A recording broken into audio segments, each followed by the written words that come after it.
Good afternoon, and I'd like to thank Zehra and Bunhui and Vishakha and Kelly and everybody else at the Asia Society for hosting this fabulous conference and for curating such an important exhibit. Now my brief, once I can get this going, my brief is to think about the long life of the PAG, to situate them in the milieu of what might be termed subaltern Bombay, and to ask how questions of caste and class that were internal to the progressive artist group contributed to the ways of seeing their presence in the visual culture of the time, and to think a little bit about how the period's political culture also inflected the PAG, all in 20 minutes. So I'll give it a shot. So I was asked initially to think through the figure of K.H. Ara. As is well known, Ara was himself from a Dalit or ex-untouchable caste. The son of a car driver, Krishnaji Haulaji Ara was born in 1913 near Hyderabad in Andhra Pradesh. He ran away to Mumbai at the age of 7 and made his life first cleaning cars, and later worked as a car cleaner in a Japanese firm. Those Japanese employer disappeared after Japan's attack on Pearl Harbor. Ara continued to live and work in the small servants' room in the firm's office, which served as his studio for the rest of his life. He caught the attention first of Rudy van Leyden, who was the art critic of the Times of India, and then Walter Langhammer, editor of the Illustrated Weekly of India. Langhammer was so impressed by Ara's skill that he had him enrolled at the J.J. School of Art, and Ara himself went on to have his first solo show in 1942 at the Chetana restaurant in Mumbai, awarded the Governor's Prize for painting in 1944, and then receives the Bombay Art Society's gold medal for his work, Two Jugs, in 1952. He was a part of the managing committee of the Bombay Art Society and later a fellow of the Lalit Kala Academy. Wikipedia tells me that he died in penury in the last decades of his life, far removed from the success he'd enjoyed in the 50s and the 60s, and that unlike Souza, Rasa, and Hussein, his paintings failed to emulate either their renown or their prizes, and that he died in Bombay in 1985. So in my comments today, I want to ask about the effects of this combination of poverty, urbanity, and imagination, and in some ways return to the question that was posed at the end of the last panel, which concerns, on the one hand, the question of using the city itself as an analytic frame. So to think through the space of the city as the space, in some sense, for literary and cultural experiment and imagination. And the second, to think about the city and Bombay specifically as the space where we can think and trace and see new forms of thought emerging, most specifically in the conversations and the collaborations and connections with Marxism. So I'm actually going to be talking about Bombay and about the heterodox histories, as it were, of Marxism and how it comes together with questions of caste in the rest of my comments. So what I want to suggest is that that Bombay itself produced a particular sort of secular, indeed subaltern realism, and I want to go even further to suggest that it's evident in a kind of style. And while the style transcends specific identities, I also want to suggest that Dalit modes of presencing were crucial in producing a very particular relationship between the city and its representation in word and image.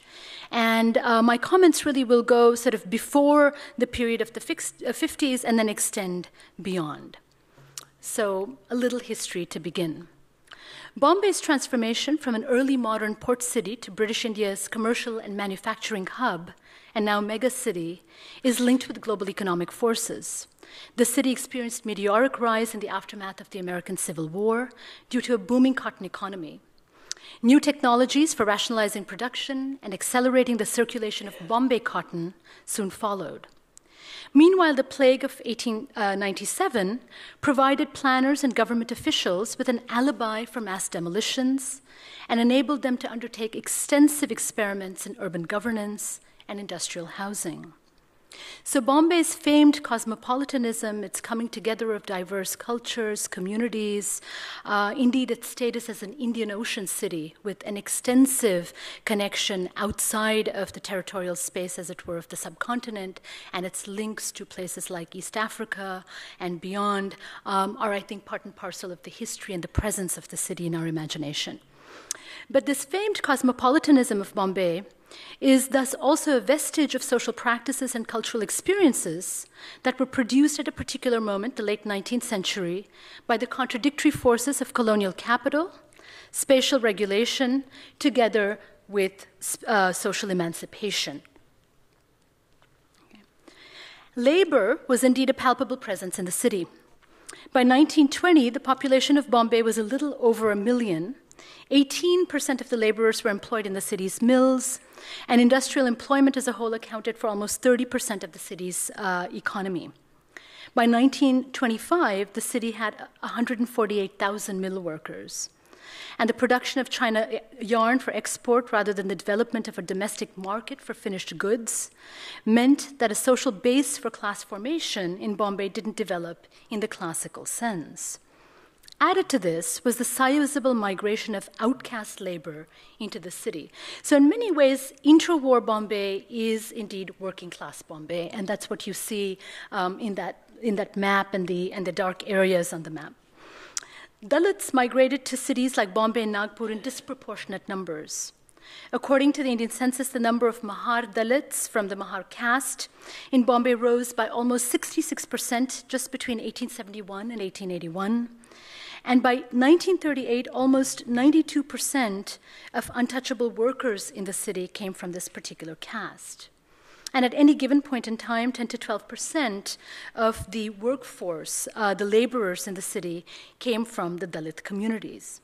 Mahars performed unskilled labor under difficult and exploitative working conditions. 40% of them were considered to be performing coolie labor, coming back to Sonali's category and conversation with Mulkraj Anand on the category of the coolie as a kind of global form of labor. And Dalits themselves in the city constituted more than 45% of the total workforce. So in many ways, interwar Bombay was working class Bombay, and it was also Dalit Bombay. And this is indeed the space that Ara comes into when he migrates. Most of them were concentrated in particular industries. They worked in railways and textile mills. And in fact, railways were some of the first and most significant arenas for employment for Dalit communities. Many of them worked in the municipality, they worked in factories, they worked for public works, and so on and so forth. And many of them were also present in the city as dock workers. And so what you have is a sense already at the turn of the century that the city is a space of a kind of a set of promiscuous possibilities. It's the place of touch. It's the place of unregulated and unexpected touch. And it is a place where caste is actually being broken in and through the modern space of the city. That is, sitting on trains, being present together in public spaces, on buses, and so on and so forth.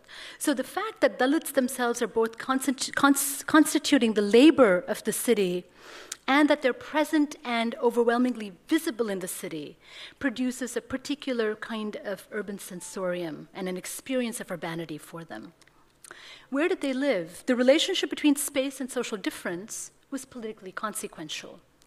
It would expose Dalits, first and foremost, to Marxism, which provided a critical language for challenging the caste's dehumanizing effects. The chawls, or the tenements of the Bombay City Improvement Trust, and later of the Bombay Development Directorate, were important sites of Dalit activism at the time.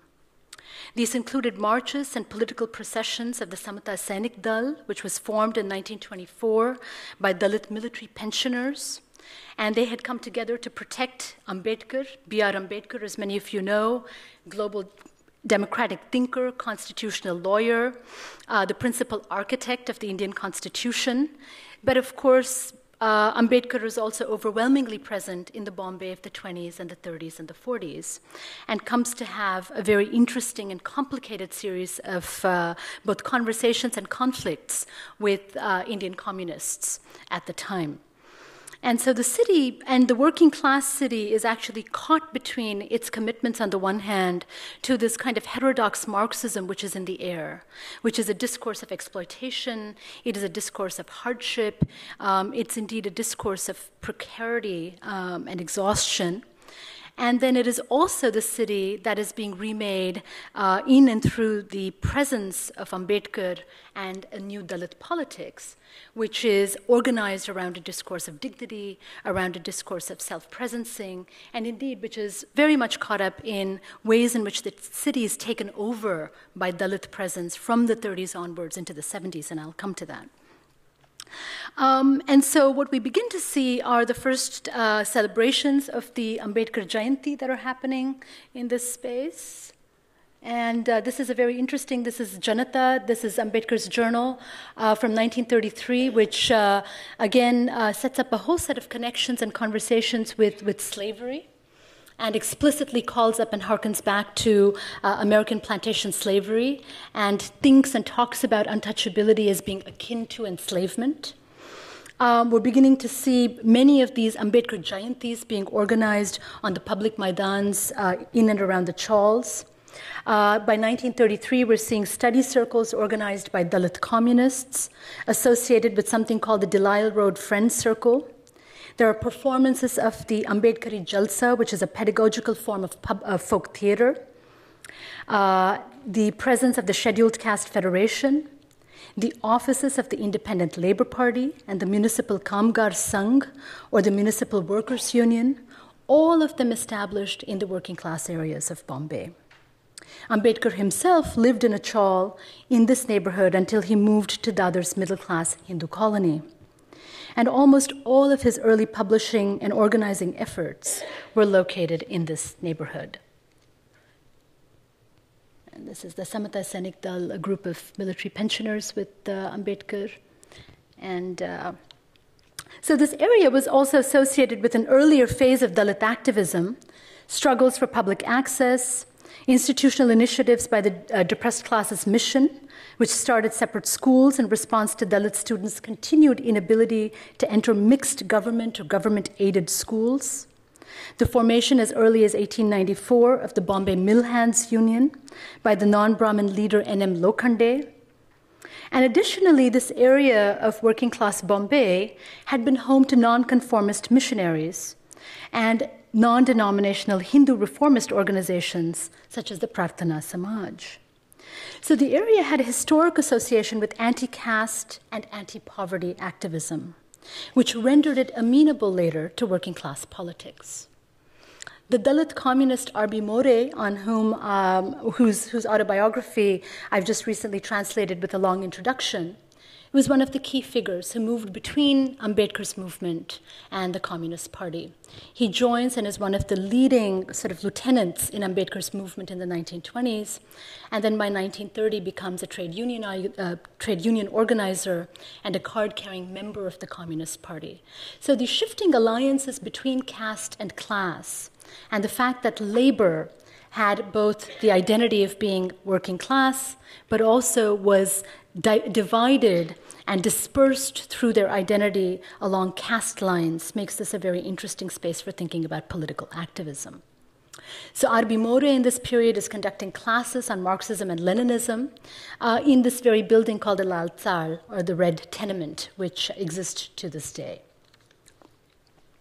All this to say that Dalit's presence in the city Dalit's sizable presence in the city and their experience of urban infrastructure and the city's geography itself would inframe their perceptions about stigmatized labor and social value.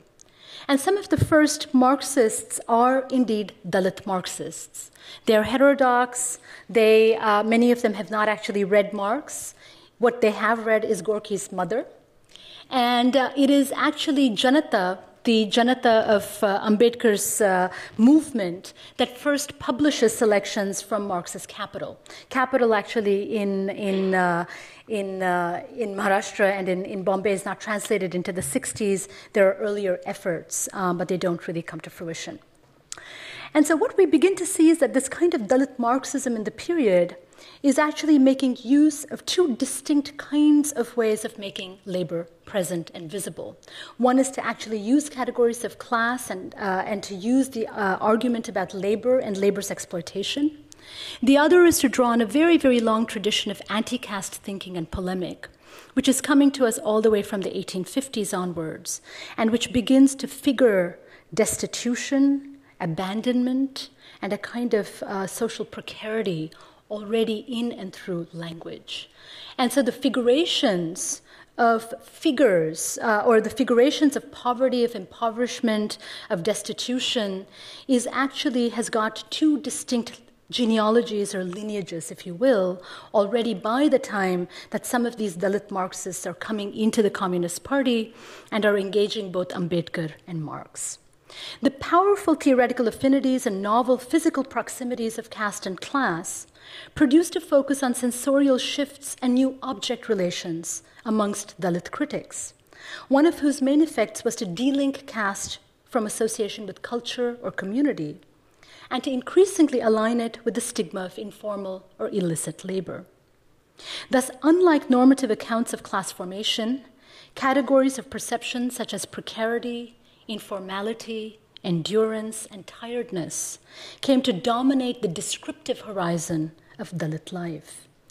The strangely disembodied and re-embodied character of caste existence in the city, in the interwar period, can be seen in the fact that as Dalits theorized their own labor, the category of labor itself disappeared into the forms of its concrete manifestation and unfolding, only to reemerge as a form of inhabitation. Because what their labor produced was not value but stigma, Dalits and outcasts struggled to revalorize stigmatized life, but their struggles also served and functioned as a practical critique of subaltern urbanity. Dalit life, text and image. The iconic text that announced Dalit writing as an event in Marathi literary history is surely Namdev Desal's Golpita, published in 1972.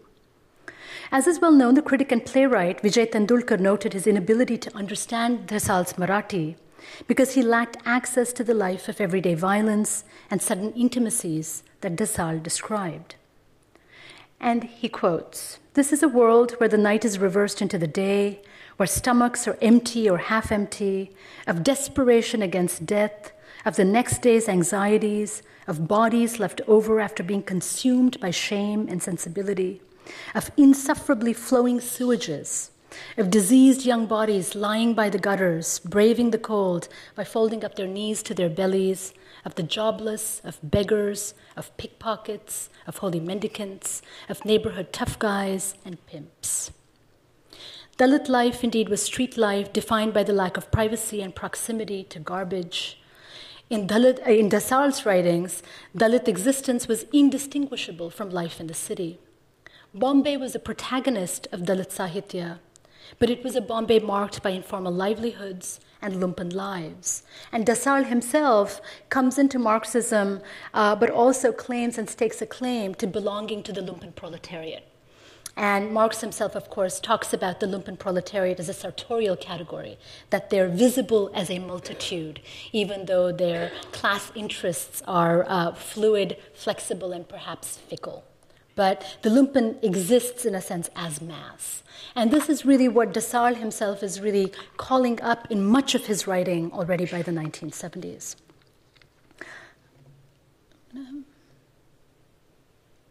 Let me go a little further back. This is just to give you a sense of the scenes of labor.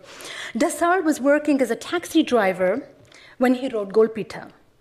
His family had migrated from Khed Taluka and Pune to the Dhortsal in Arab Gully near Golpita, what he describes as the black hole of Mumbai's traditional red light district.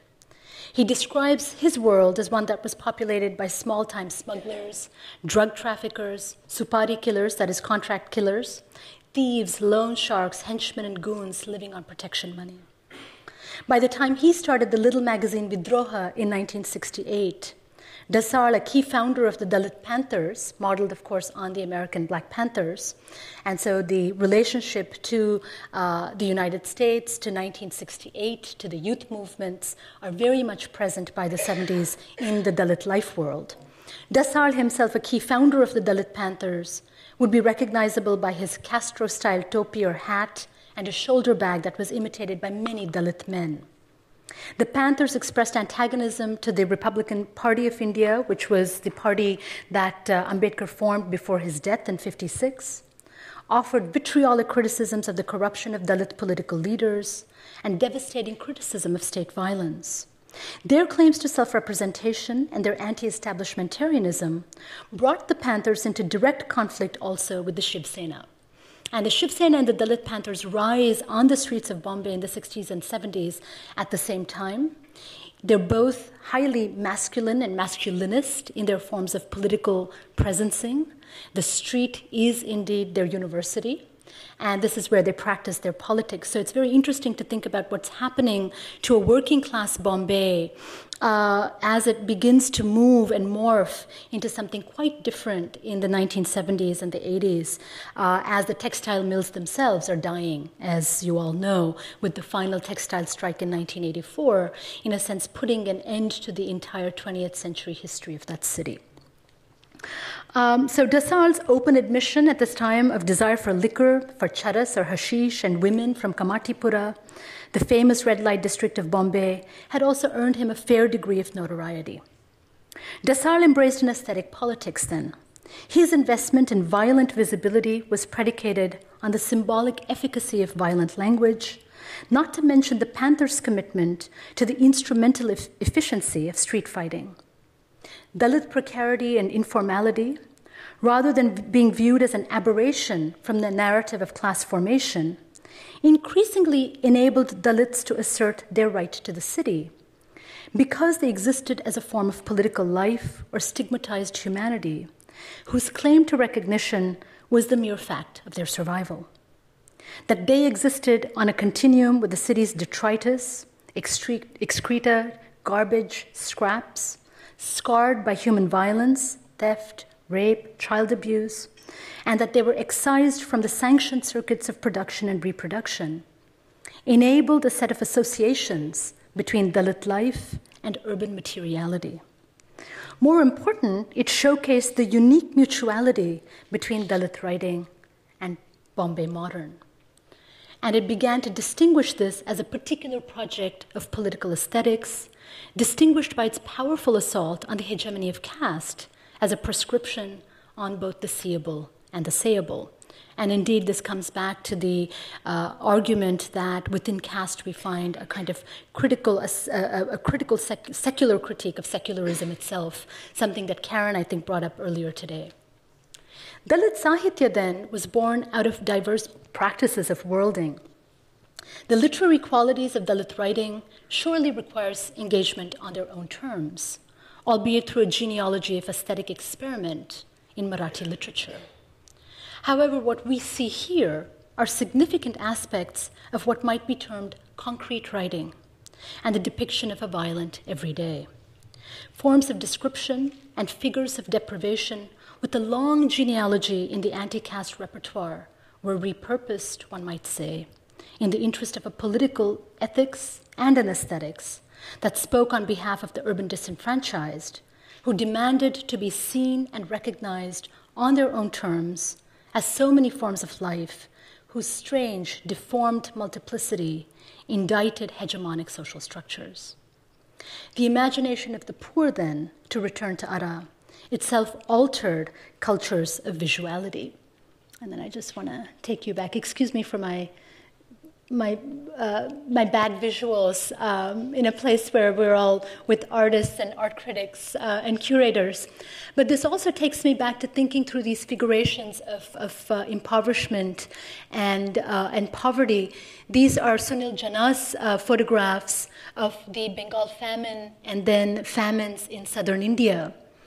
And it's just to give you a sense of the ways in which these figurations of poverty, impoverishment, and the figure of the poor actually begins to travel and circulate. And I'm suggesting that Ara himself is inhabiting that kind of world where he is seeing many, many figurations, visualizations of this kind of impoverishment. And this is something akin to the little magazines that Desailles is writing in, like Vidroha. This is Baburao Bagul, the other very famous Dalit writer, who writes a text called When I Left My Caste. So let me leave you with the words of one of the great bilingual poets, Adman, itinerant, the fellow traveler with Vithoba, the dark god of Pandharpur, and the Khandoba of Jejuri, Arun Kolatkar. Like Ara, Kolatkar recycled scraps to make art. His wife notes that in the 1950s, they sold newspapers to the Raddiwala, the garbage man, and they used that money to go and watch films. And so I'm going to leave you with this last word from Kolatkar. It may not look like much. This is from the note on the reproductive cycle of rubbish. It may not look like much, but watch out when rubbish meets rubbish in the back of a truck, and more rubbish in a whole caravan of trucks, and then some more in a vast landfill site where it matures. Rubbish ovulates only once in its lifetime, releasing pheromones during the period of its fertility. Driven wild by the scent, speculators in rut arrive on the scene in droves, their checkbooks hanging out, and slug it out amongst themselves. Rubbish waits patiently and copulates with the winner. Good afternoon, everybody, and I just want to add my thanks to Bunhui, Zehra, Vishakha, and Gauri. And it's a testament to the kind of range of thinking of today that we're pivoting. I'm going to very self-consciously pivot from Dalit Bombay to the Rockefellers in New York. So I don't know if that can count as a complete 180, but there we are. And so when Zehra asked me to present some work today, and goodness, I know what you've all been saying about these lights. So when Zehra asked me to think about my research, which has largely been on the history of collecting pre-modern art in America, and think about the relationship of the progressives to that, I'm in full confession, a bit reluctant and not quite sure. But this paper, as a result, is going to be somewhat exploratory and perhaps asks more questions than it can answer. But I think it hopefully will segue with some of the issues that we've encountered today already. So let's dive right in. I've titled my talk, Passing a Progressive Alignment, Indian Art and the Rockefellers. So what do I mean by that? Here are some of the givens. In the 1960s, a few Indian artists that we now identify as belonging to the progressive group of artists traveled to America to work and study under the auspices of the John D. Rockefeller III Fund. We know that a handful of these works by these artists found their way into the Mr. and Mrs. John D. Rockefeller III collection, John and Planchette. So in this paper, I suggest that while it was not a mere coincidence at the same time, what can one really make of this progressive alignment, as I'm calling it? Indeed, it's instructive to step back and consider the significance of this apparent alignment of the personal and the philanthropic in the context of JDR III's engagement with Asia and Asian culture. And I'm actually just going to call him John Rockefeller because he's the third in the line, and rather than acronyms or tripping over acronyms the rest of this paper. So what is the way in which one can situate this alignment of the personal and the philanthropic in the context of the Rockefellers' engagement with Asia and Asian culture and the development of his art collection? In short, while travel to the United States turned out to be significant for many of the artists' personal trajectories, perhaps one needs to be more circumspect about what their presence in the United States meant for the understanding and appreciation of contemporary Indian art in America. In the 1950s, the Austrian-born scholar of Indian art, Stella Kramrisch, arrived in Philadelphia to teach at UPenn, whilst her collection of Indian sculpture was on view at the Philadelphia Museum of Art. Kramrisch was on leave from the University of Calcutta, where she had been affiliated since the 1920s, but was now allegedly facing difficulties as a non-Indian.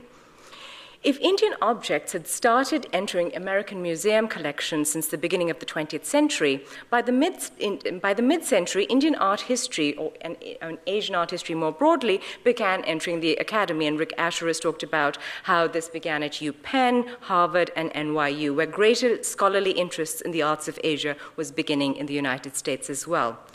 So although UPenn wanted to retain Kramrisch in the U.S., her continued appointment in Philadelphia was far from certain, and she was being required to return to Calcutta for a short period of study. In 1952, just as she was about to return to India for a period of research and to complete a work on a new book, she met Chadbourne Gilpatrick, an officer for the humanities in the Rockefeller Foundation. There we go. So after their meeting, in his notes, he mentions, Stella Cramrish is one of the outstanding authorities on Indian art. Her interests and knowledge are ranged through Indian architecture, painting, music, dance, and drama, both classical and contemporary, and her studies have taken her to practically all the important art centers of India and have given her acquaintance with leading artists, art critics, and cultural leaders. In view of her many contacts and perceptiveness, it would be useful to have her survey and report on promising artists and art critics in India, and also investigate possibilities of a systematic study in the role of festivals in Indian life today. Information of this character would be submitted to the humanities officers for their planning purposes in the area, and it is understood that she would not make known to any Indian any Rockefeller interest. In Cramrish's report, written the following May in 1953, her review of the Indian visual arts was scathing. Quote, if the literary scene in Bengal is bright, this can hardly be said about the visual arts. The younger generation of painters are spellbound by Jamini Roy, or they are hypnotized by any or several of the phases of Western painting which lie between post-impressionism and abstract art. The latter has as yet but a few practitioners in India and Bengal, and strangely enough, these are young women painters. It would require years of visual education to bring into existence in India a public who can see art. Religion, which is still the real thread that runs through the pattern of Indian life, has discarded the artist and the craftsman. This in itself is possibly a symptom that tradition is dying. The practicing artist has his public in the Western educated intellectuals in towns amongst whom there are hardly any patrons, although pictures are being bought occasionally. The names of many of the well-known artists in Calcutta, Bombay, Madras, and Delhi could be strung together on a brittle chain of contemporary fame. She then proceeded to sketch out the accomplishments of Abanindranath Tagore and Jamini Roy, but quickly dismissed everybody else. Quote, every one of the Western art movements of individual artists can be recognized in their diminished selves in Indian fancy dress, in the innumerable exhibitions which are held throughout the years in large towns of India. For all practical purposes, visual art is dead and being murdered in modern India. Harsh words. Her subsequent remarks on the situation of Indian art was also just continued in that vein. In comparison to the masses of painted canvases and papers on view and exhibitions, which are part of the make-believe cultural activities of Indian towns, sculptures occupy a fraction of the space and attention. Oh, this should have progressed. This is more disheartening if one looks back to the 5,000 years of Indian art, which had found in sculpture their truest medium.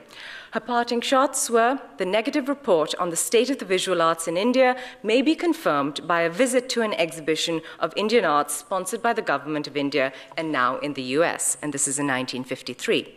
So the exhibition to which she referred, and which was on view at the Smithsonian Institution, was this exhibition, the exhibition of contemporary Indian arts and crafts, organized by the Academy of Fine Art in Calcutta and the All India Association of Fine Arts in Bombay. Consisted of 363 works, and in the privately printed catalogue appeared the works of 99 artists. And I'm just going to quickly mention that there's some familiar names in this exhibition catalogue, and of the works, and some familiar works, and of them, there was included Kashmir, which is, of course, very similar to the piece that we have upstairs, but also, Hussein, I don't know if I can go back, which it could have been this 1949 Hussein, or, and this is just the comparison to the Rasa that we have upstairs. And so there are a number of Kashmir paintings of Rasas, and this is the one that bears closer to comparison. So the undeniably negative report by Cramrish is likely to be symptomatic of many things. At this stage, she was evidently bitter from her experiences in Calcutta, and her priorities had diverged from exponents of modern Indian art, the center of which was increasingly shifting away from Calcutta to other cities, notably Bombay. it is, after all, worth remembering that Kramrisch had once been at the forefront of modern art criticism in Calcutta and had been instrumental in bringing the work of Bauhaus artists to India and had championed the work of Gaganendranath Tagore. In any event, by the 1950s, her interests lay squarely in the traditional arts of India and in temple sculpture in particular. And as she felt her influence and importance slipping in India, she found a more sympathetic and supportive environment for her priorities in America. Tapsi Guha Thakur has argued that after the 1947 exhibition at the Royal Academy in London, and when it came to the National Museum, which is where Hussein mentions having seen it, the reliance on and the adoption of art historical frameworks that valorized Indian sculpture above all other art forms could be seen in the early decades following independence in India, but also in America. So this increased interest in sculpture represented a move to culturally bracket Indian art in a manner that was deemed internally coherent in its own system of aesthetics and art appreciation rooted in spirituality. And this attitude was resonant with the approaches of of American collectors and museums. By 1960, the Metropolitan Museum of Art opened its first permanent gallery of Indian sculpture. A few years later, in 1965, the government of India organized a traveling exhibition of Indian sculpture in American museums, consisting of 117 sculptures from 22 museums in India. The exhibition was hailed as, quote, the most important exhibition of art of the art of India ever held in the United States, one of the most magnificent chapters in the whole history, both of the world's art and the world's religion. Coming back to the question of the religion and Indianness and being the imbrication of that.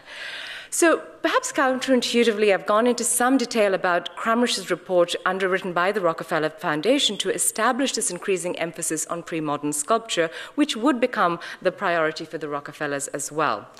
Kramrisch was to become, as Anand Kumaraswamy had been for the generation before, the leading scholar of Indian art in America. A year after her report, in 1954, Fisk Kimball of the Philadelphia Museum of Art wrote directly to Nelson Rockefeller and John Rockefeller requesting funds from the Rockefeller Foundation to support Kramrisch's curatorial position at the PMA. Dear John, Stella Kramrisch is quite a wonderful bird to put salt on the tail of. She will also make good relations between US and India. US and India relations were indeed a priority for John Rockefeller personally and also for the Rockefeller Foundation activities.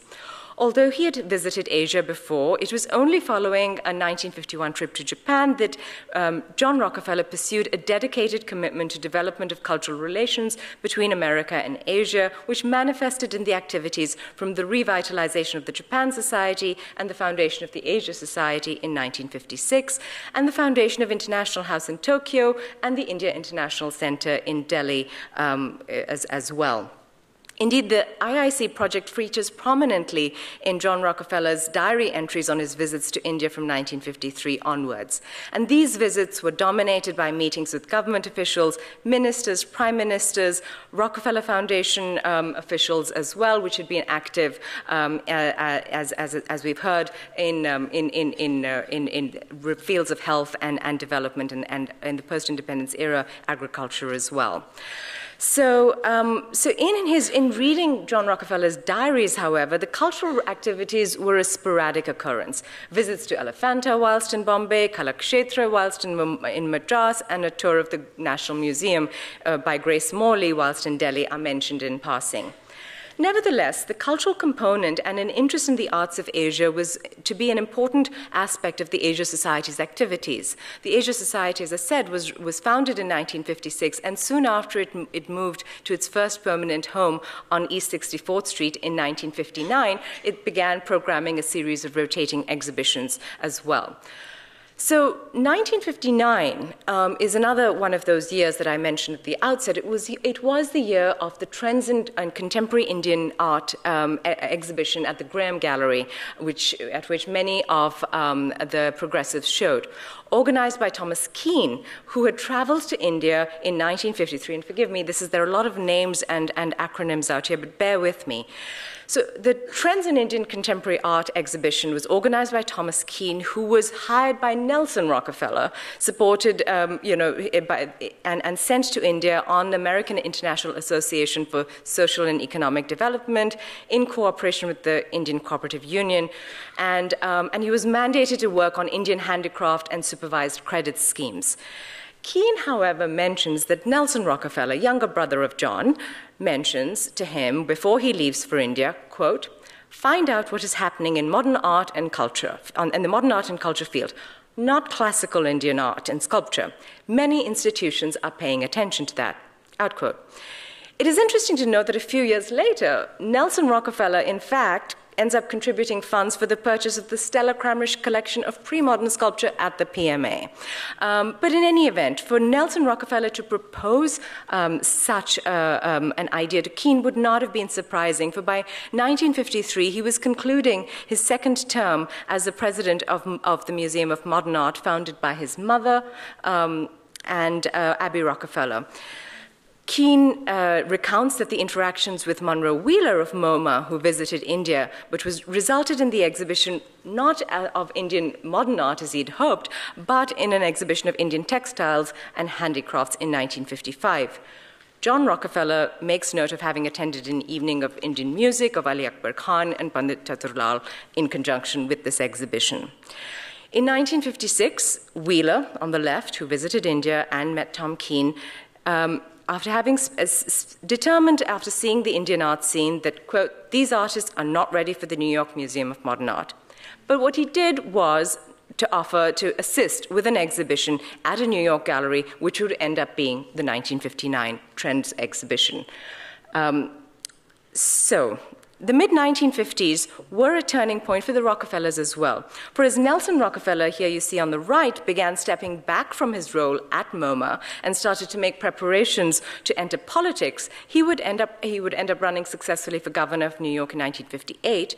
The Rockefeller role at MoMA would increasingly be led by his sister Blanchette Rockefeller, Mrs. John D. Rockefeller, and later his youngest brother David as well. So like her mother-in-law, Abby, founder of MoMA, Blanchette Rockefeller too became interested in modern art, even though her husband would, like his father, be more interested in pre-modern art. So much so that she commissioned the architect, Philip Johnson, to build her a house on 52nd Street here in New York, and the house still exists, where she could display the modern art that she collected and entertain guests, while her primary residence at Beekman Place, which is where her Asian art collection with her husband would also be, was her residence. In 1955, she would donate this house and many of the modern art works in it to MoMA. So by the time of the 1959 Trends in Indian Art exhibition that took place at the Graham Gallery, it's not surprising that a couple of works in the catalogue were listed as belonging to Mr. and Mrs. John D. Rockefeller III. One among them was a work by the artist Mohan Samant called Three Queens. Now in 1959, we're still in 1959, in 1959, Samant was in the United States through the support of a Rockefeller Foundation, and on the invitation of the Asia Society. And according to the newspaper article from later that June, the work Three Queens was purchased by then Governor Nelson Rockefeller in February of that year. So this suggests that either the painting was a gift from Nelson to his sister-in-law, or that the newspaper got the Rockefeller wrong. Regardless, assuming that the Graham Gallery catalog listing is correct, and the Keene mentions having known about Blanchette having visited the show and having purchased a couple of paintings, the Rockefellers at some stage bought another painting by Samant a couple of years later at the World House Galleries, and you've got to see the advertisement over there for the exhibition in the New York Times. What's interesting is that even as the Trends in Contemporary Indian Art exhibition was taking place and traveling across the US, and it traveled for about a year, the plans for the future exhibition programming of the Asia House Gallery was taking a different trajectory. Although the exhibition of contemporary art, and I hope I don't skip ahead too much. Okay, so, although the exhibition of contemporary art from Asia had been on the listed aims of the committee, Eventually, the selection of exhibitions would not include these kinds of exhibitions in its first 10 years.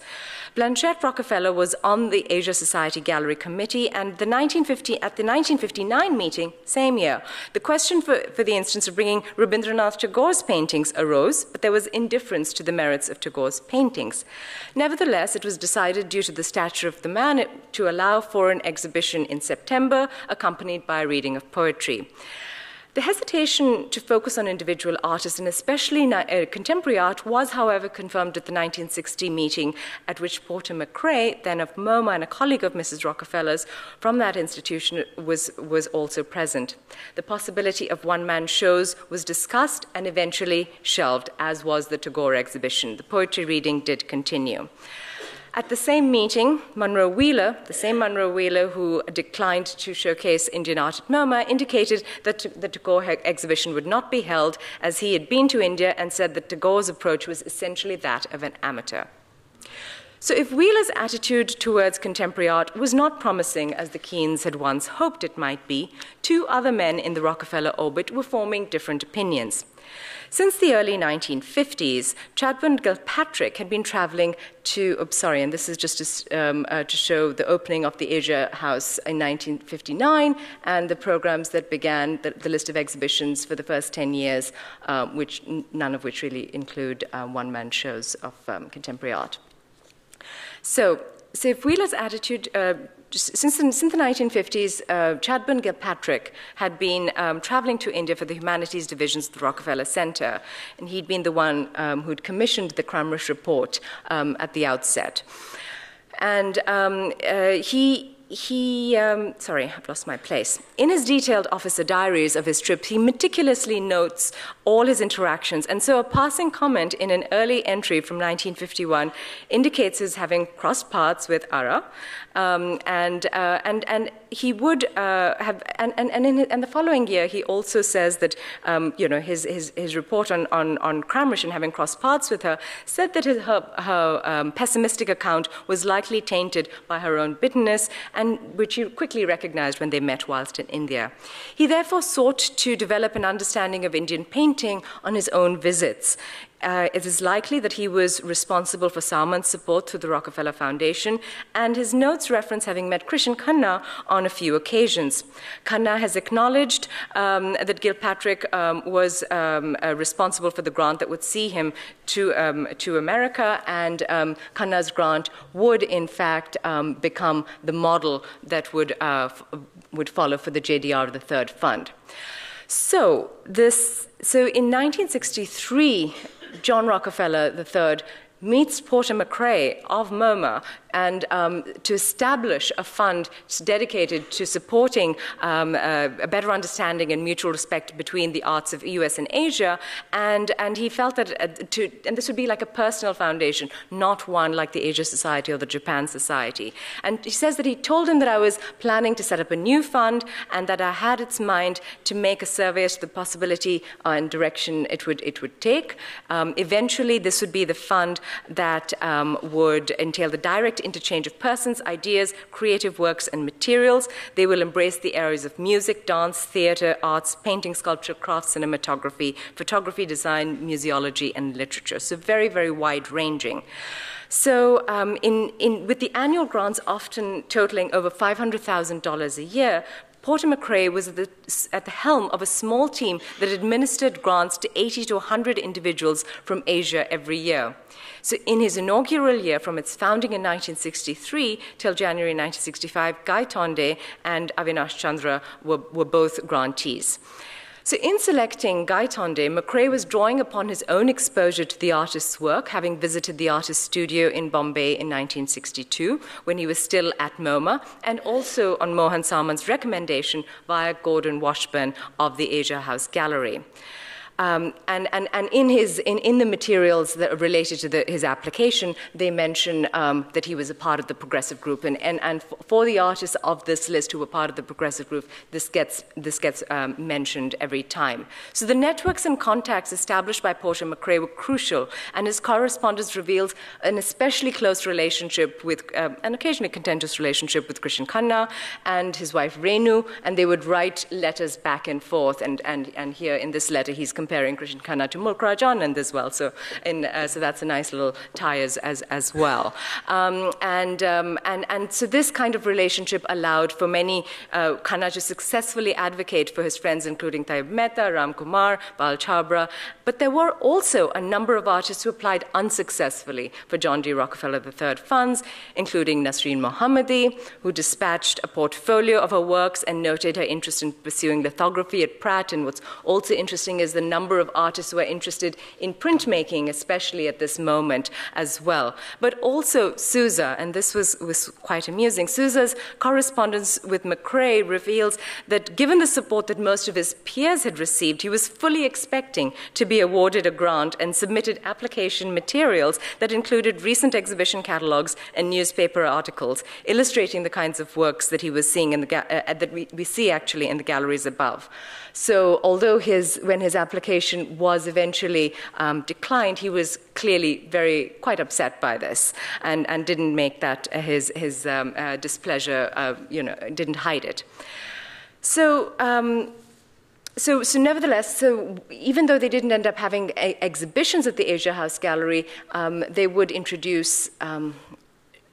The artists have recounted how they were impressed and how they found their visit to New York very influential for their work, and they were supported in having gallery shows in New York as well. And I've just included a few of the gallery shows that took place contemporaneously, and I've included the Hussein one because although he did not actually get a grant, it was the same gallery where Subramaniam had shown as well.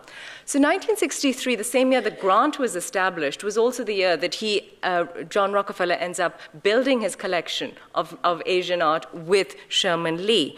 And they note this very much as a sense of the urge to buy objects of art, not only because of their beauty and appeal, because also they served as a constant and tangible reminders of the countries and people we visited. It was in this fashion that our collection started. So if this suggests that they perhaps picked up works of art during their travels or souvenirs, that does not actually end up being in their permanent collection. They did, for the most part, buy works in London and New York, and occasionally in Tokyo.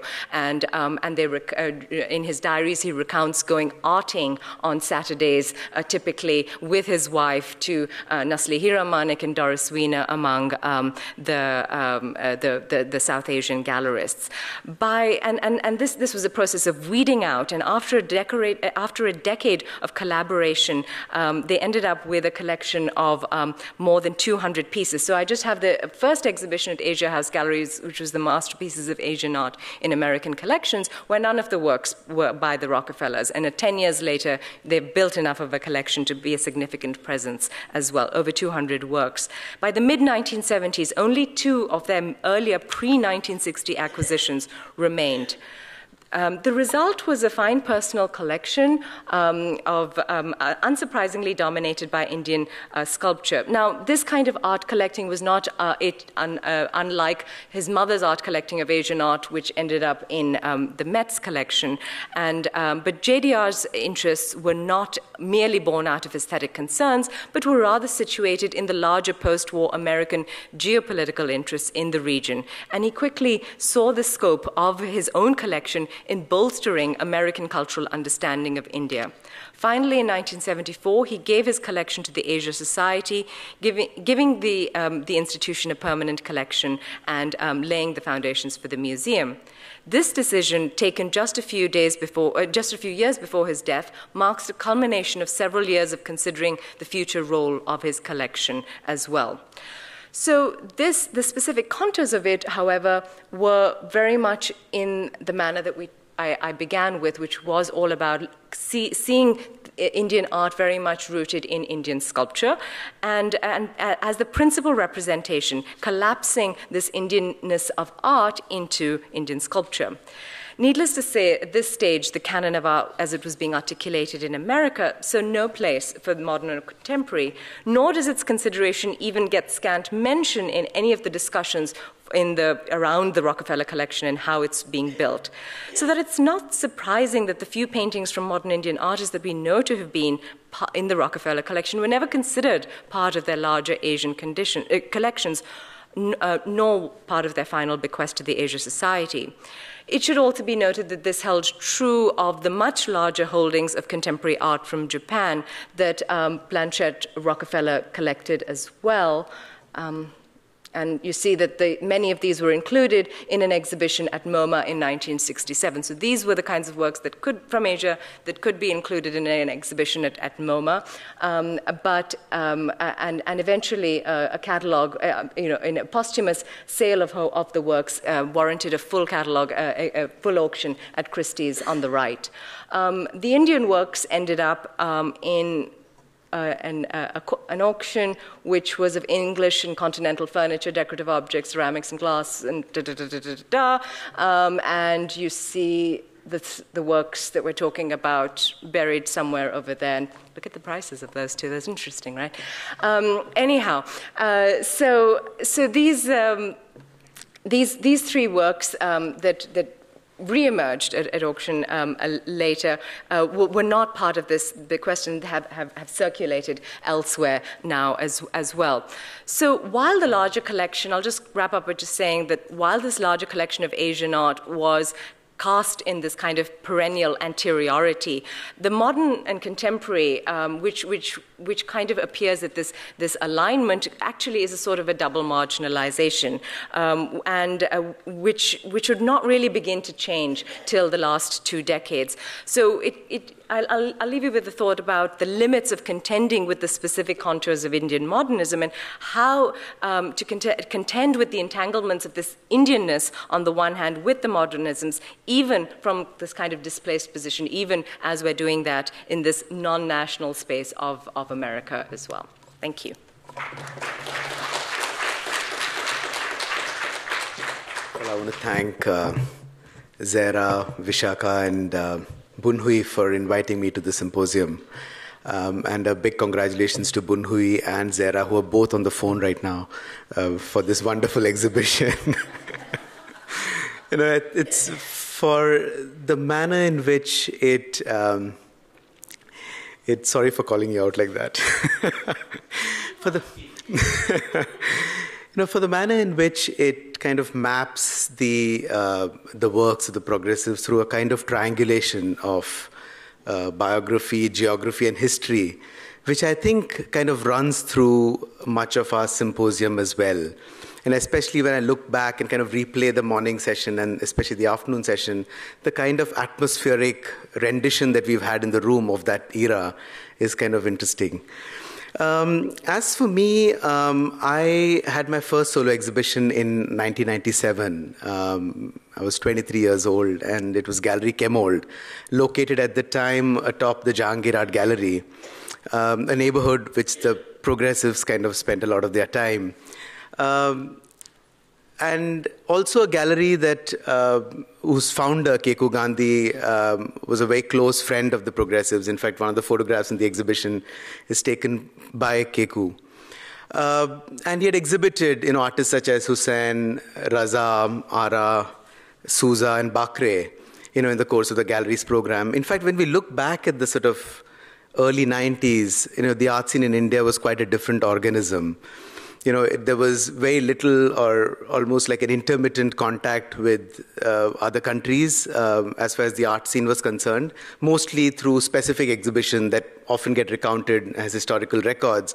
But there wasn't the kind of movement we see today, or even the sort of, the connection with the global south, which we kind of take for granted. These friendships in Australia and Malaysia and Indonesia, etc., didn't exist.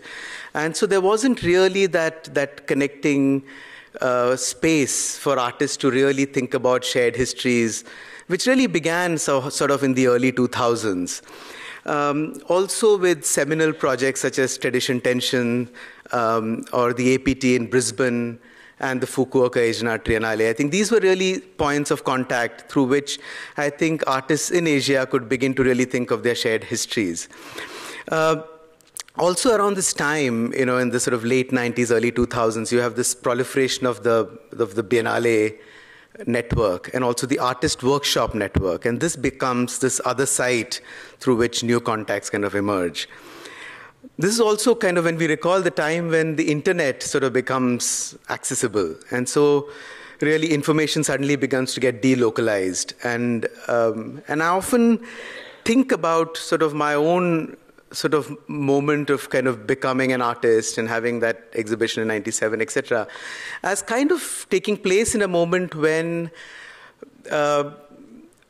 perhaps, one could still feel like a legatee of the previous generations and of the work that, this kind of a sense of inheritance, which I wonder if a generation immediately after mine could feel the same. It's an open question whether, because of numerous tributaries of information flowing down, whether there's a much more fuzzied sense of, of connection with the earlier generations.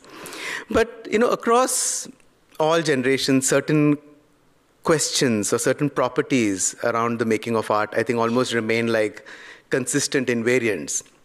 And these are impulses, these are impulses to kind of survey and order experience, to kind of distill metaphors and pointers, to traverse beyond our everyday sort of cognitive horizon, to seek new insights or new languages through which to render the world, to continually sort of oxygenate our own curiosities and our idiosyncrasies in a spirit of play, to celebrate wonder, lament, or even in some ways express dissent, or to work out one's sort of moral and ethical intuitions through the making of work, and several more.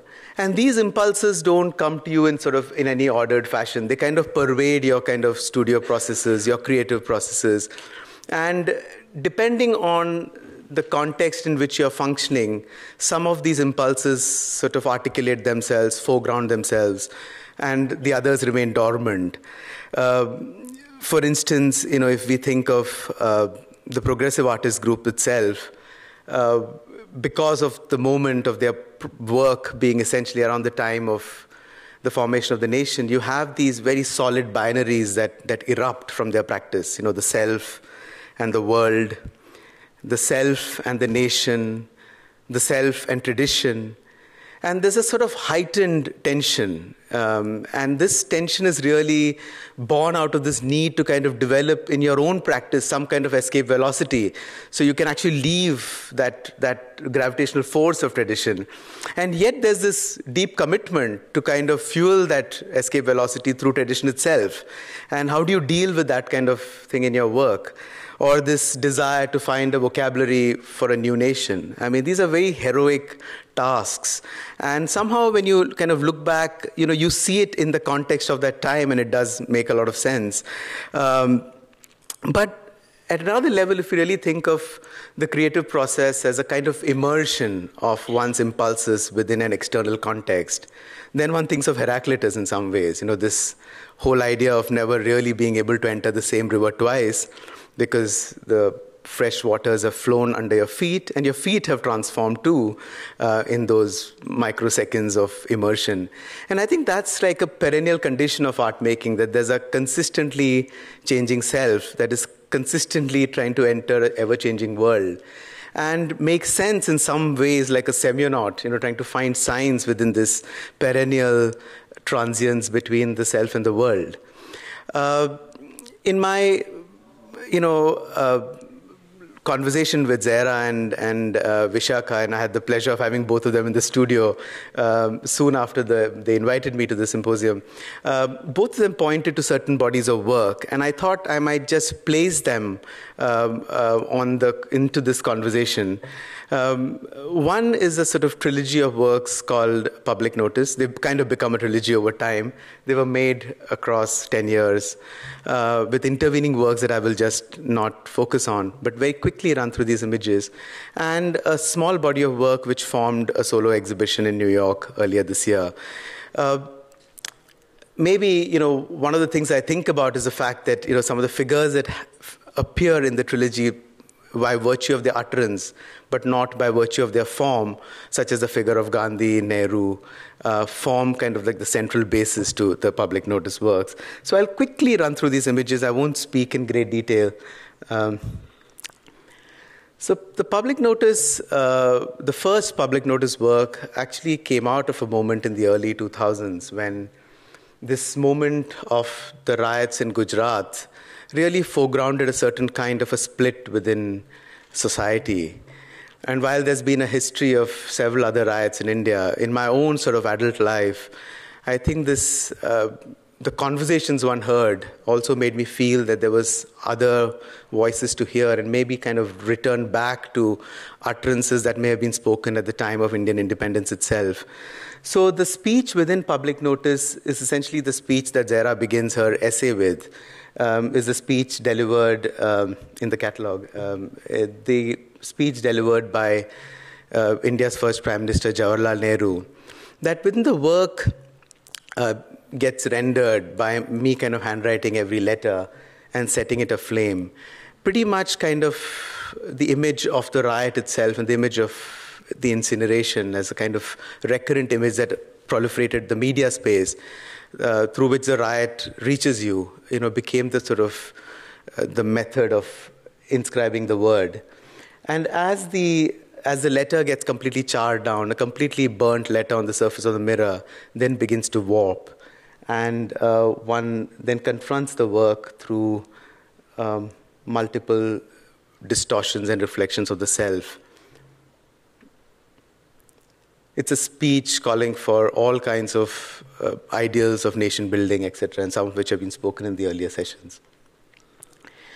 Around the time that I was making the first Public Notice, I was reading several texts, and one of the speeches that I kept going back to, although it took 4 years before it actually found a form, was the speech delivered by Gandhi before he broke the Brutal Salt Act, where he had forewarned the British, who had denied the Indians the right to make salt, that he would break the act. And having forewarned the British, had anticipated that he would either be arrested or assassinated, and either would then lead to a certain outbreak of violence. So the speech is a call for complete civil disobedience with complete non-violence, total non-cooperation and total peace at the same time, which seems kind of, against the grain of the kind of voices we hear in our public sort of space, where essentially the call for action is always a call for some kind of combative action, where war on terror is essentially more terror on terror, and it's only oxymoronic that we can inflict more of what we are trying to restrain. So the speech kind of, almost from a distance when you see it, because the scale appears like a chalk writing on a wall, but as you get closer, they begin to sort of articulate themselves as these relics of fossils sitting on shelves. And one reads the speech through this kind of image-word interplay. All of these works have been exhibited in the US at different institutions. This is Public Notice 3 at the Art Institute of Chicago. Once again, Public Notice 3 also is a speech act, essentially a speech delivered on 9/11, 1893, at what happened to be the first Parliament of Religions, exactly 108 years before the attacks. And one walks into the museum, into these words of Swami Vivekananda calling for an end of fanaticism, fundamentalism, bigotry, intolerance, all the words he spoke on that morning, but 108 years prior to the attacks. And the words are kind of refracted through these 5 colors that the US Homeland Security post 9/11 had marked as threat codes. The speech was delivered also in the very location where the work was installed. So essentially in 1893, within the same edifice of the Art Institute of Chicago building was the auditorium where he spoke. So essentially, Public Notice 3 kind of emerges through an interplay of site and date.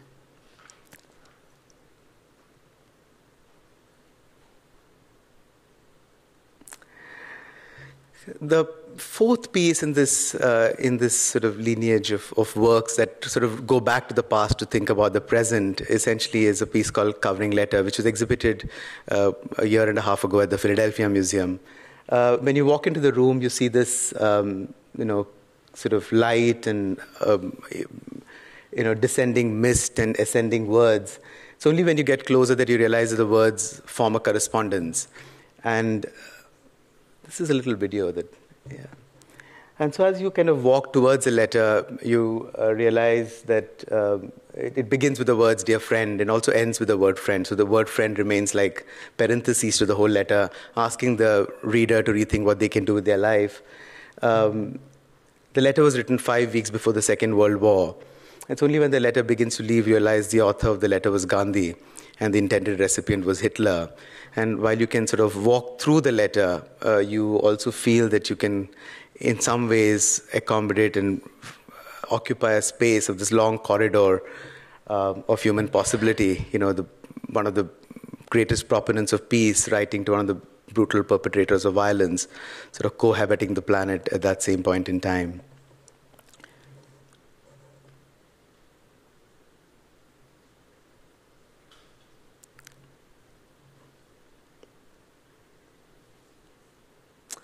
I'll move very quickly through a body of work which was exhibited earlier this year at the Speroni Westwater Gallery. And in some ways here too, I mean, I was walking through the exhibition and, you know, in a very distant way, one would feel there were certain practitioners within the group that may have asked these questions in their own different way. So in the foreground is a work called Sacred Geometry, and appears like a fallen meteorite. At the back is a suite of photographs called Sightings. And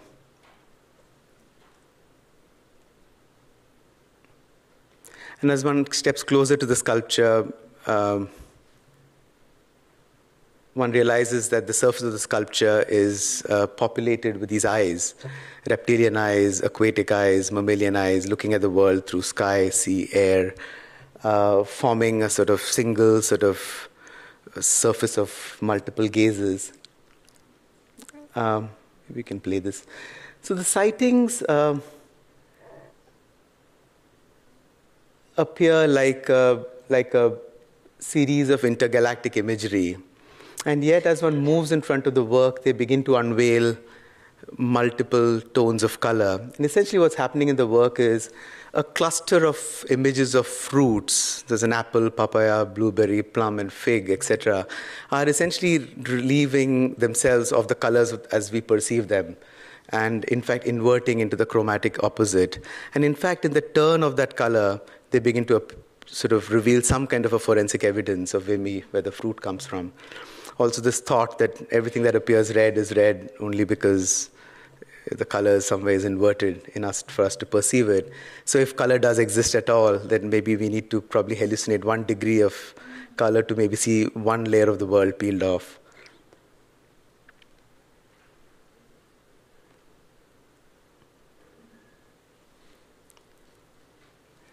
It's a piece called The Infinite Episode. And the infinite episode is like a corridor of sleeping species. The only thing that happens in the state of sleep is that the species begin to surrender scale.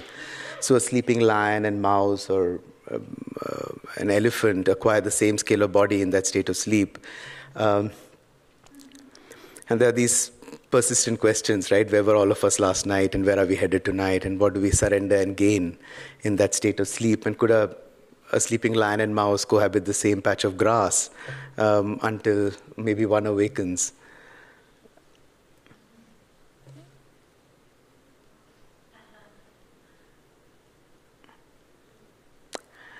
So this is the upper levels, and these are a suite of drawings called Rain Study, the hour of the day of the month of the season.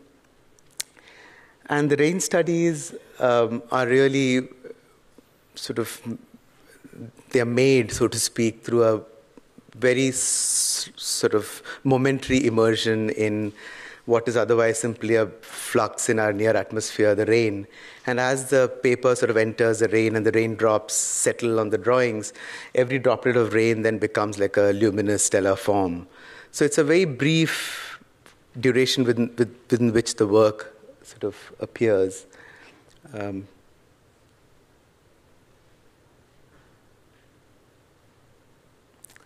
end with this last floor.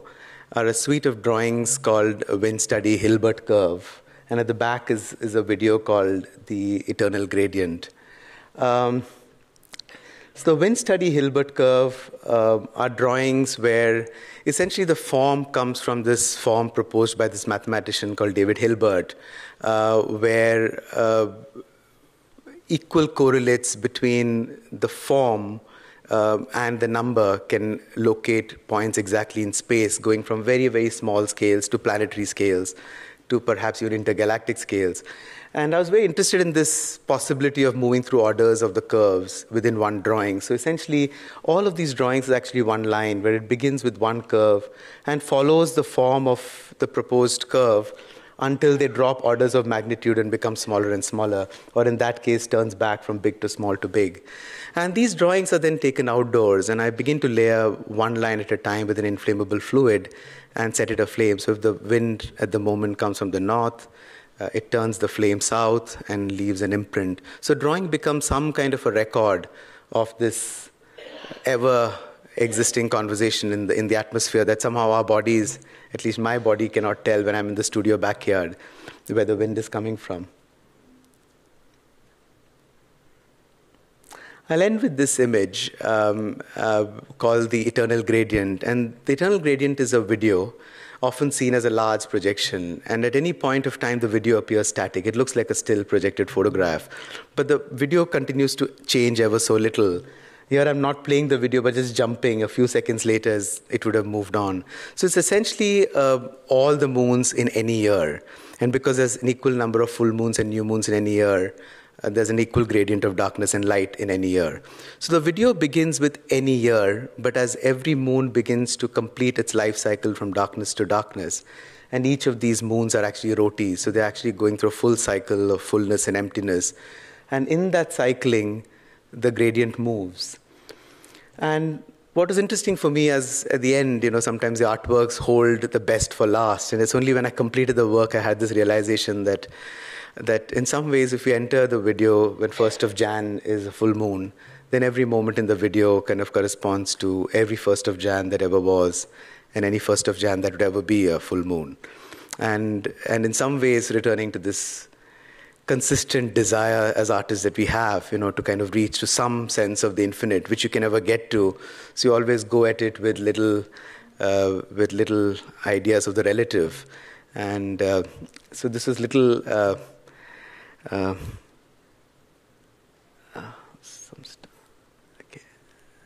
Well, it doesn't seem to move. I think I should stop. Thank you. Thank you.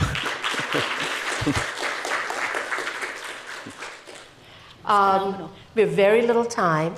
I know you're all tired, but you've had 3 really interesting, different topics and presentations. So I was trying to figure out how do we actually understand them. And it seems to me that each one of them has moved the discussion, both making it broader and longer, but also making it personal. And as a result, you're really looking at the progressives from this lens that now is looking back and looking forward. And it seemed to me that that is very, very important. We also thought about intent of the work and the context of the work. But Brinda, you talked about the reception of the work, as well as the movement of people. And it seemed to me that ultimately, Jitish, you brought us back to the idea of what the artists think about, which is the self in the world. And it's the phrase that you used. And I want to begin with you as a question. And I know we have very little time, but I was very struck that you talked about how you thought progressives had this big, weighty issues of nation building, but being in the world. And yet, when you showed your work, especially the public notice 1, 2, 3, your work was far more political than the work that one might see what was made by the progressives. So talk a little bit about how you think about their political intent, if there is one, and where you're coming from, because there's actually something very deeply personal and political about those works. Yeah, I think they often get spoken about in in a kind of tone as if, there's some kind of a protest being lodged in the work. And this is something that I can understand where it comes from. In fact, Homi Bhabha delivered a fantastic lecture on the 3 public notices at the closing of the exhibition. And my own view about the work would be kind of true to where the work began for me from. It was essentially a deep self-doubt as to how does one really make sense of what was going on. And so I really, and contrary to how the works finally appear, and I think a sense of scale and a memorial-like dimension, they didn't begin like that for me, So they were extremely nebulous questions. I mean, that could I kind of take a clerical route? Can I actually return to actually rewriting these utterances spoken at certain moments in time? And in some ways, by kind of exhuming those moments through this act of rewriting, and not just the message, but the moment itself, can one create a kind of contextual overlay? So in that sense, it's the personal. It was really, I think, yes. Drove you. In that sense, it is a little bit like the progressives, where there is certain personal urge to make something that is beyond where they are. And then it gets into this broader... Yeah, because I hold the view that even at the height of one's objective response to the world, one can only deal with it through the subjective. There's only a first-person account of the world. Right. Any third or second-person account of the world is an illusion that you have of being spoken or speaking in second person. But there's no other... I mean, coming back to that, as you say, with the Dalits, and my parents were both freedom fighters, very active, very much involved in this notion of the social and the cultural and the political. And they would not say that you had the luxury of making it entirely only personal. And when you talk about the Dalits, it seems to me that, and I wanted to ask you vis-a-vis Ara, how much was he active in the Ambedkar tradition of what's going on, and or is it also something, because he's an artist, he's really trying to do something? And that is always this issue of, do artists, there is this thing that you got to make that's very personal, and how does that play out for him? And I mean, I might answer that a little bit more broadly. I think what I was suggesting is that Ara is in a sensorium, where these kinds of figurations, I mean, the question of the poor is already on the table, as it were, right? So it's about also the making of new political subjects. And something that's happened between the 30s and the 70s, let's say, is the making visible of certain political subjects, including the poor, including this notion of kind of destitution and giving it form. Now, I think, and it comes back to something I think that also Jitish was saying, because on the one hand, you want to think about the aesthetic practice as somehow both kind of reflection of life, but the real move is what produces newness in the world. Right? And so each of those acts, and so, you talk about the speech act. Well, the speech act is performative, right? And so every utterance brings something into being. And so I think that's actually the kind of struggle. I mean, I'd be hard-pressed. I mean, you think about Ara, you think about someone like Desai and so on. Some part of this is the kind of, bringing something new into being. The speech act is violent, and it's a kind of defacement.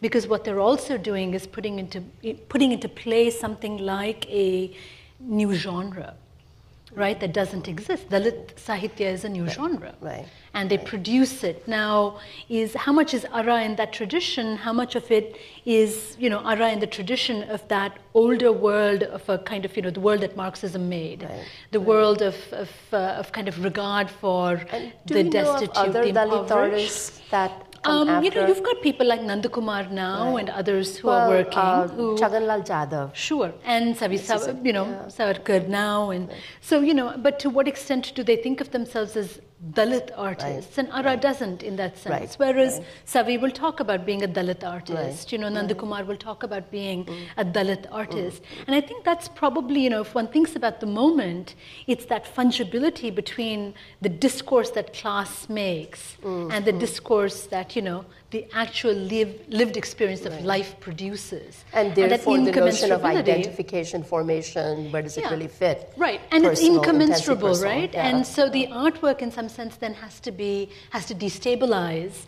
Right. And that's the moment in a sense of the performativity of newness in the world and where it comes from. But there was something else I also wanted to just pick up on, which is the question of sort of the friend and enemy.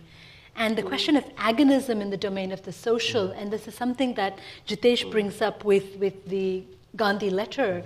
But of course, Gandhi and Ambedkar themselves, coming back to Bombay and that period, are great agons.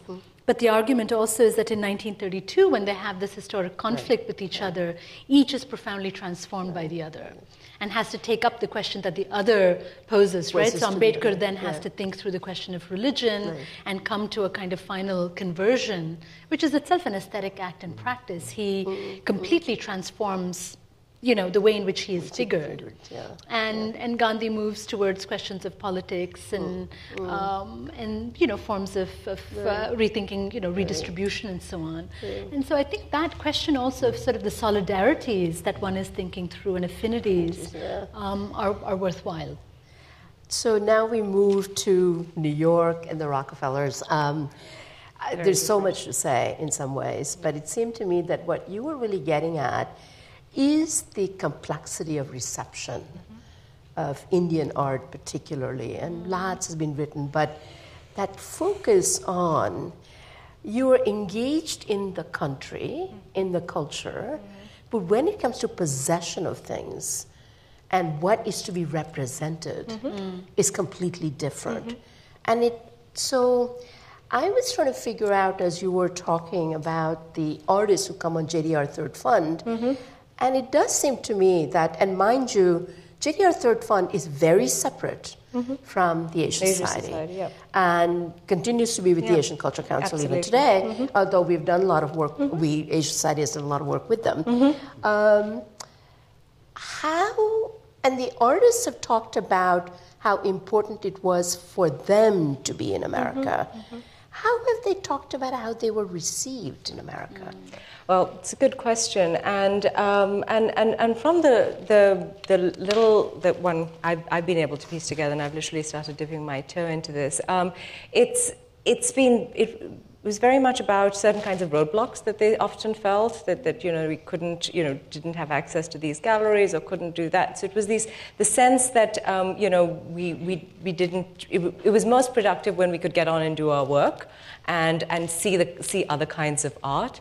But in some ways, there was also this kind of frustration that the infrastructure was not open to them, very, very open to them at that particular point in time as well. And to your point about this kind of separation between, the reason I kind of focused on the JDR Third Fund and the collection in tandem was because it was this very, on the one hand, a very personal endeavor, both the fund and the collection, and yet when you telescope out of it, they end up having, it gets instrumentalized in both ways. One for the Asia Society, and on the other hand, the artists were, after all, there would be like maximum 2 a year, and there would be art historians.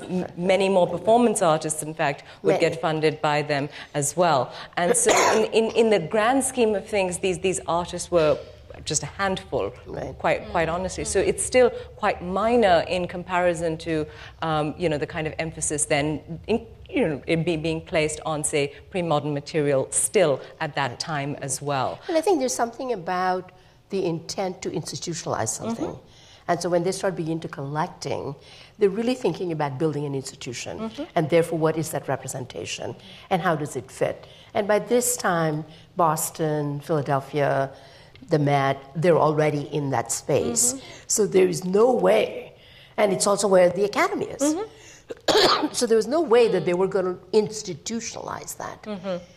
And then there was a question of, as I told you, that Blanchette had a very strong feeling that if you put it out and people don't like it, and there are people complaining that this is no good, then you're doing disservice. So don't do it. But at what point does it become important? And Blanchette ends up becoming quite interesting because she has got foot in both worlds, right? She's interested in Japanese contemporary art on the one hand, very invested in that and promoting that at places like MoMA as well, to which she lends a lot of works from her personal collection.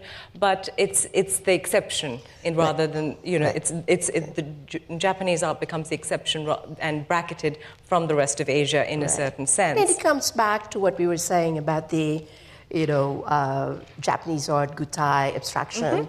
It works and fits privileges much a more certain kind of into where we are. Abstraction. And the Indianness of art, and this is going back to what Karen was talking about earlier this morning, is that, how does modernity contend with the Indianness of tradition as well? How is that translated into a modern era? And then do you run that risk of not being able to translate that when India on the one hand is presenting itself as secular but nevertheless sees its modernity as rooted in a long tradition as well? Well, we could go on, and I know that we have to clean out the auditorium, and you all need to come back.